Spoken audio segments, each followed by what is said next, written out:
नरेश मीणा को जमानत क्यों नहीं मिल रही है? क्या नरेश मीणा ने इतना बड़ा अपराध कर दिया है जिसकी वजह से उन्हें जेल में रखा जा रहा है?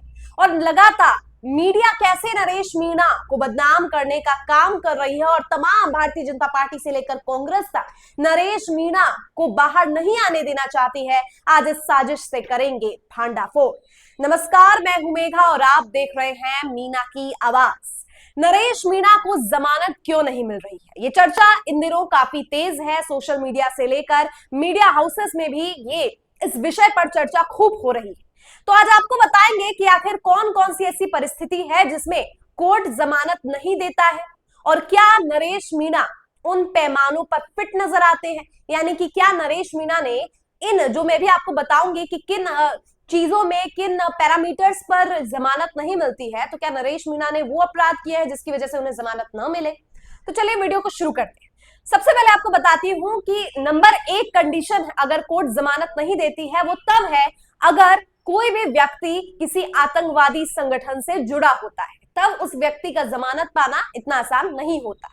तो क्या नरेश मीणा किसी आपराधिक या किसी आतंकवादी संगठन से जुड़े हुए हैं? बिल्कुल भी नहीं। जिस गांव में ये पूरी घटना हुई है आगजनी की, शुरुआत कहां से?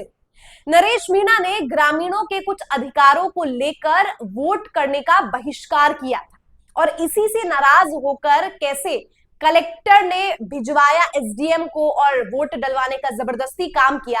तो ये सब कुछ अन्याय जैसा हो रहा था और इस अन्याय को नरेश मीणा नहीं सह पाए, लिहाजा उन्होंने एक थप्पड़ जड़ दी। हालांकि इस थप्पड़ जड़ने को लेकर हम उचित नहीं बता रहे हैं, लेकिन फिर भी थप्पड़ मारना, वो भी अनुचित चीजों पर, इसे आतंकवादी संगठन से नहीं जोड़ा जा सकता। यानी कि नरेश मीणा को जमानत बिल्कुल मिल सकती।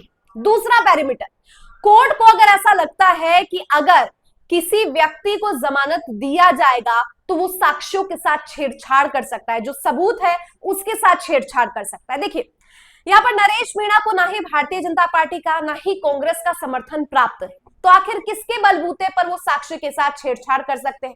और तो और आपको बता दूं कि भाजपा से लेकर कांग्रेस तक चाहते हैं कि नरेश मीणा सलाखों के पीछे रहे। क्यों?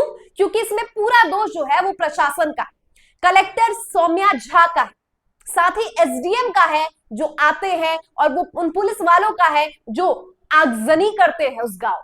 कितना भयावह स्थिति काम है और इस पूरी भयावह सिचुएशन को शुरुआत जो है ये पूरी प्रशासन करता है, लेकिन आरोपी और दोषी किसे बनाया जाता है? नरेश मीणा। आज सोशल मीडिया से लेकर मीडिया हाउस पर नरेश मीणा को खूब बदनाम किया जा रहा है, मानो इतने बड़े अपराधी हो और पता नहीं किस चीज को उन्होंने अंजाम दे दिया।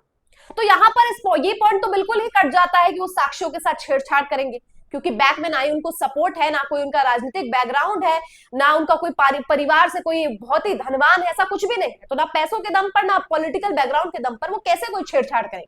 और तीसरा बड़ा कारण है कि कोर्ट कब जो है जमानत नहीं देता, वो तब है जब उन्हें लगता है कि जमानत मिलने के बाद आरोपी भाग जाएगा।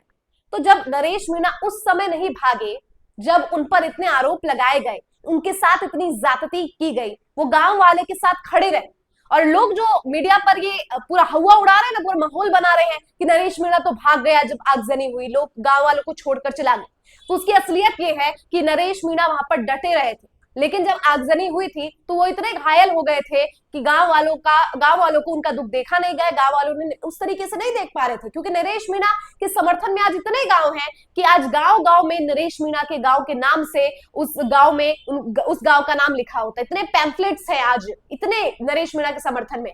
तो उस समय गांव वाले नहीं देख पाए कि जो व्यक्ति हमारे हितों का संरक्षण कर रहा है, हमारे हितों की आवाज उठा रहा है, आज उसे इस तरीके से अपमानित किया जा रहा है। तो उन्होंने, गांव वालों ने ही मदद की थी नरेश मीणा को एक सुरक्षित स्थान पर पहुंचाने का, जिससे अब ये लोग कह रहे हैं कि नरेश मीणा तो भाग।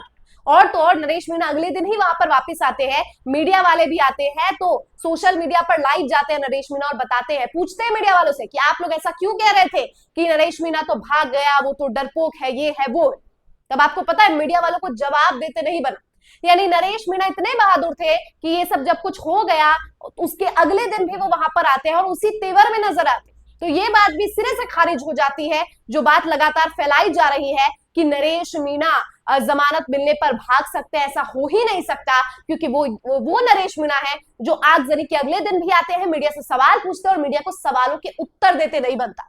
तो ये तीनों ही कारण जिसकी वजह से कोर्ट नरेश मीणा को जमानत नहीं दे पाती। एक बार फिर से दोहरा दूं, पहला कारण है कि नरेश मीणा या कोई भी अपराधी आतंकवादी संगठन से जुड़ा है, तो ऐसा बिल्कुल भी नहीं है, यानी इस केस को खंडन हो जाता है और नरेश मीणा को जमानत मिल सकती है। दूसरा, कोई भी अपराधी जमानत के साक्ष्य को छुपा सकता है, यानी जमानत के बाद साक्ष्य जो सबूत है उसके साथ छेड़छाड़ कर सकता है, तो ऐसा नरेश मीणा नहीं कर सकते। उनका कोई पॉलिटिकल बैकग्राउंड, कोई पैसे नहीं है उनके पास खासा। और तीसरा, वो भाग सकते हैं। नरेश मीणा कभी भी भागे नहीं, वो डरे ही नहीं है। तो आखिर ये तीनों ही जब कैंसिल हो जाता है तो नरेश मीणा को जमानत क्यों नहीं मिल रही? हालांकि अब कहा जा रहा है कि भजन लाल जो कि मुख्यमंत्री है राजस्थान के, उनसे मुलाकात हुई है, समर्थकों की मुलाकात हुई है, नरेश मीणा की मुलाकात हुई है और उन्हें आश्वासन दिया गया है कि वो जल्दी रिहा हो जाएंगे। और साथ ही बता दूं, 24 फरवरी को उनकी रिहाई पर जो विधानसभा का घेराव होना था उसे भी स्थगित कर दिया है। तो ये दो ऐसे इंडिकेशंस हैं जो इंगित करते हैं कि नरेश मीणा को आगे आने वाले समय में जल्द ही रिहाई मिल सकती। तो आपको क्या लगता है, नरेश मीणा को रिहाई अब तक क्यों नहीं मिली और इसमें कौन कौन शामिल है? क्या प्रशासन का साथ देने के लिए तमाम पार्टियां मिल गई हैं और इसलिए नरेश मीणा को ब्लैक लाइट में या गलत तरीके से दिखाया जा रहा है? आपकी क्या राय है इस पूरे मुद्दे पर? कमेंट के जरिए मुझ तक पहुंचाइए। दीजिए इजाजत, देखते रहिए मीना की आवाज। धन्यवाद।